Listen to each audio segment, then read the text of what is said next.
Hello friend, तो कैसे हैं आप लोग? आप सब अच्छे होंगे। हम लोग बात कर रहे थे कैल्शियम सल्फेट के बारे में। ठीक, इसमें से हम लोग क्या क्या देखे थे? आपका कैल्शियम सल्फेट, कैल्शियम ऑक्साइड जिसको बिना बुझा हुआ चना कहते हैं, calcium hydroxide and calcium sulphate and 2H2O and calcium sulphate 1/2H2O। ठीक, ये सब मतलब कैल्शियम के बारे में डिस्कस कर रहे थे। तो जिसमें से हम लोग कैल्शियम ऑक्साइड, बिना बुझा हुआ चना जिसको बोलते हैं, चना नहीं, चूना ना, सॉरी बाई मिस्टेक निकल गया। क्या होता है बिना बुझा हुआ चूना का फॉर्मूला? क्या होता है आपका? Calcium oxide. ठीक, and calcium hydroxide, calcium OH2 hydroxide, ये होता है आपका बुझा हुआ चूना का फार्मूला।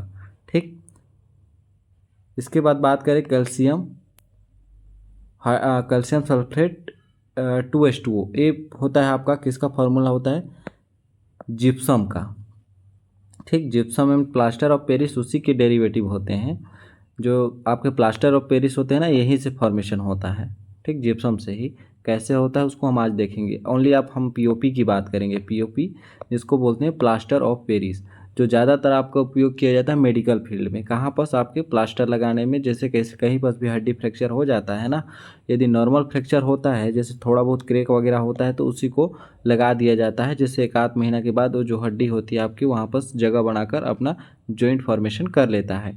ठीक, फर्स्ट होता है मेडिकल फील्ड में पीओपी का इस्तेमाल। दूसरा होता है आपका फार्म सीलिंग बनाने में, जो आपके बहुत सारे रूम वगैरह में जो सीलिंग होते हैं उसमें आपका प्लास्टर और पीओपी का भी उपयोग किया जाता है। तो इसका यूजेस भी हम लोग देखेंगे। तो हम लोग जिप्सम के बारे में तो डिस्कस कर चुके थे पिछले वीडियो में। आज हम देखेंगे ओनली पीओपी के बारे में।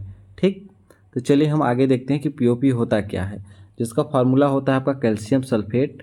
ठीक, कैल्शियम सल्फेट, इसमें जो जल की अणु की मात्रा होती है मात्र हाफ होती है, 1/2, मतलब एकदम कम मात्रा में होता है। ठीक, ये 2H2O जो होता है आपका, वो आपका जिप्सम का होता है। ठीक, यदि जल की मात्रा 2H2 हो तो जिप्सम का फार्मूला होता है। लेकिन उसका जस्ट आधा किसका होता है? आपका कैल्शियम सल्फेट या प्लास्टर ऑफ पेरिस का होता है। ठीक, तो चलिए हम देखते हैं इसका इंट्रोडक्शन एंड देन आगे प्रिपरेशन देखेंगे। इसके बाद देखेंगे प्रॉपर्टीज, इसके बाद देख लेंगे इसका यूजेस। ठीक, तो कैल्शियम सल्फेट प्राकृतिक में 2 रूपों में पाया जाता है। एक अनाद्र, अनाद्र मतलब होता है आपका कैल्शियम सल्फेट, तथा होता है जलयोजित। अनाद्र कैल्शियम सल्फेट जो होता है बिना जल के रूप में भी पाया जाता है आपका। ठीक, और दूसरा होता है आपका जलयोजित। जलयोजित रूप में पाया जाता है उसको हम क्या बोलते हैं? जिप्सम। याद रखिएगा। ठीक, जो जलयोजित रूप में पाया जाता है जिसमें जल की थोड़ा बहुत भी मात्रा हो, तो होता है आपका जिप्सम। एक कैल्शियम सल्फेट तो नॉर्मल फार्मूला हो गया आपका। यदि थोड़ा बहुत इसमें जल की मात्रा आ जाए तो आपका जिप्सम में कन्वर्ट हो जाता है। ठीक, जलयोजित अवस्था में इसे जिप्सम कहते हैं। देख लीजिए यहाँ पर जिप्सम होता है। ठीक, जब जिप्सम को 393 केल्विन पर गर्म करने पर कैल्शियम सल्फेट का डिहाइड्रेट प्राप्त होता है। डिहाइड्रेट का मतलब होता है उसमें हाइड्रेट मतलब जल की अवस्था ना होना, मतलब उसमें नमी भी ना होना।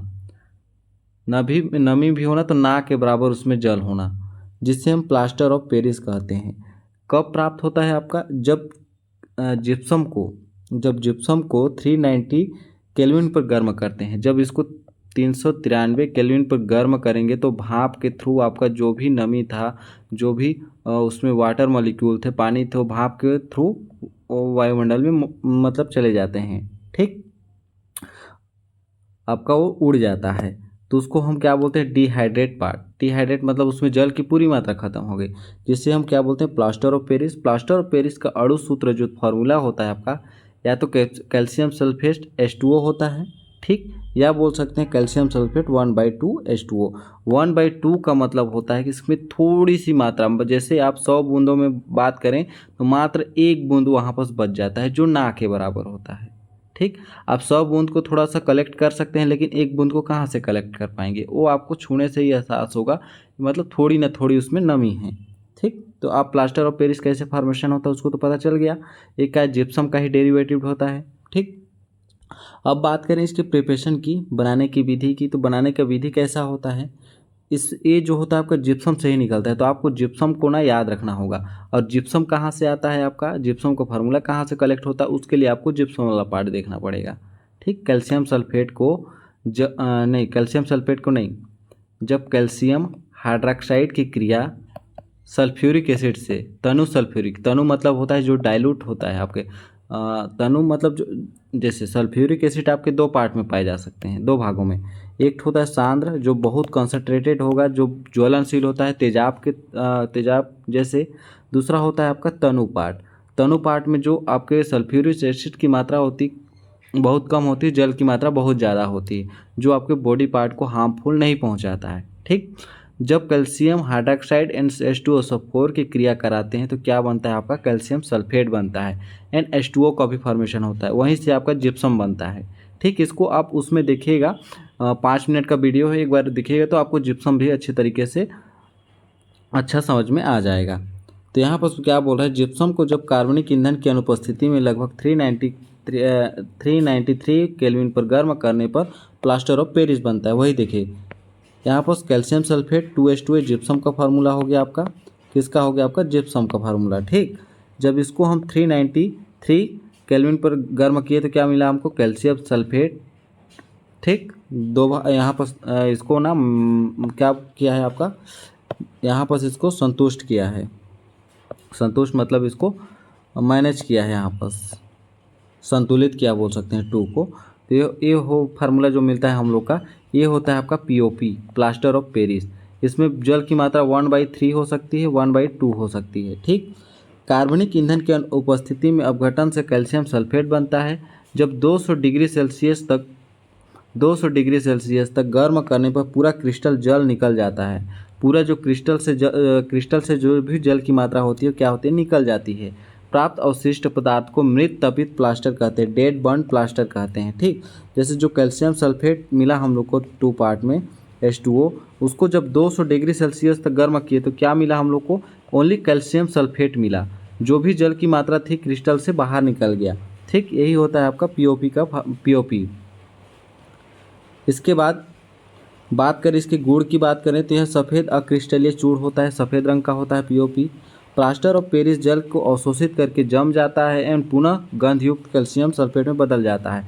जैसे आप देखेंगे ना, ज़्यादातर जो प्लास्टर ऑफ पेरिस होते हैं, POP होते हैं, किसी भी मेडिकल फील्ड में देखिएगा, मेडिकल स्टोर में देखिएगा, जो POP होता है पहले आपका एकदम सूखा अवस्था में होता है। ठीक, पट्टी नुमा संरचना होता है। इसके बाद जैसे उसको जल में भिगोकर किसी के हाथ में लेप लगाया जाता है। हाथ में लेप लगाने का मतलब होता है जिस पार्ट में फ्रैक्चर है आपका, उस पार्ट को यदि फ्रैक्चर को कॉटन के थ्रू क्या बोलते हैं उसमें प्लास्टर लगाया जाता है ऐसे, तो कुछ टाइम बाद ना वो आपका सॉलिड स्टेट में आ जाता है। सॉलिड मतलब वो पूरी तरीके से जम जाता है। तो वही बोल रहा है, प्लास्टर ऑफ पेरिस जल को अवशोषित करके, उसको जल में भिगोया गया पहले, जल को अवशोषित करके क्या करता है आपका, जम जाता है, फिर पूर्ण गंध युक्त कैल्शियम सल्फेट में बदल जाता है। जो पूर्ण गंध युक्त मतलब कोई स्मेल नहीं होता उसमें। ठीक, तो कैल्शियम सल्फेट जो होता है आपका 3H2O, ये हो गया आपका कैल्शियम सल्फेट 2H2O, जिसको हम बोलते हैं POP। इसके बाद 200 डिग्री सेल्सियस पर निर्जल कैल्शियम सल्फेट में तथा 400 डिग्री सेल्सियस पर CO3 में अपघटित हो जाता है। जैसे हम देखें कि कैल्शियम सल्फेट को जब 200 डिग्री सेल्सियस पर क्या किया, गर्म किया, तो आपका कैल्शियम सल्फेट मिला, जल की मात्रा वहाँ से क्रिस्टल से बाहर निकल गई। यहाँ पर देखे थे ना 200 डिग्री में जो आपका जल की थोड़ा बहुत भी जल का मात्रा रहता है वो क्रिस्टल से बाहर निकल गया। ठीक, लेकिन जब इसको फिर से 400 डिग्री सेल्सियस पर गर्म किया गया, ओनली कैल्शियम सल्फेट को 400 डिग्री सेल्सियस पर गर्म किया तो किस में टूट जाता है आपका, कैल्शियम ऑक्साइड प्लस SO3। ठीक, ये होता है आपका बिना बुझा हुआ चूना, ये होता है आपका सल्फेट। ठीक, इसके बाद इसके उपयोग की बात करें हम कि क्या क्या इसका उपयोग हो सकता है, यूजेस हो सकते हैं। तो फर्स्ट होता है मूर्ति एवं खिलौने बनाने में। जैसे बहुत सारे जो मूर्ति जो बने होते हैं, जैसे कहीं पर भी मूर्तियाँ देखेंगे वो आपका POP के बने होते हैं, क्योंकि इसको ना मतलब इसमें सोख कर सॉलिड होने की क्षमता ज़्यादा होती है। ठीक, जिप्सम चाक बनाने में, जो जिप्सम होता है वो चाक बनाने में वही प्लास्टर ऑफ पेरिस का ही एक रूप होता है। ठीक, टूटी हुई हड्डियों को जोड़ने के लिए इसका इस्तेमाल प्लास्टर चढ़ाया जाता है। ये मेन आपका पीओपी का यूजेस होता है। सांचे एवं मॉडल बनाने में, किसके? सांचे और मॉडल बनाने में भी। तो ये हो गया आपका पीओपी या प्लास्टर ऑफ पेरिस। आप यदि कैल्शियम सल्फेट को नहीं समझ रहे, पीओपी को नहीं समझ रहे, इससे पहले आप जिप्सम वाला वीडियो देख लीजिए। जिप्सम वाला वीडियो देखेंगे तो समझ में आ जाएगा कि प्लास्टर ऑफ पेरिस होता क्या है। आपको नॉर्मल से समझना होगा कि जो जिप्सम होता है वो जल के 2 अणु उसमें मिलकर बने होते हैं कैल्शियम सल्फेट के साथ, और जब इसका हाफ हो जाता है तो वह आपका क्या हो जाता है? पीओपी हो जाता है। ठीक, हाफ क्यों होता है? जब इसको गर्म किया जाता है जिप्सम को, किसमें? 393 केल्विन पर। तो आई होप दोस्तों आपको समझ में आ गया होगा कि पीओपी होता क्या है, हम लोग का प्लास्टर ऑफ पेरिस होता क्या है।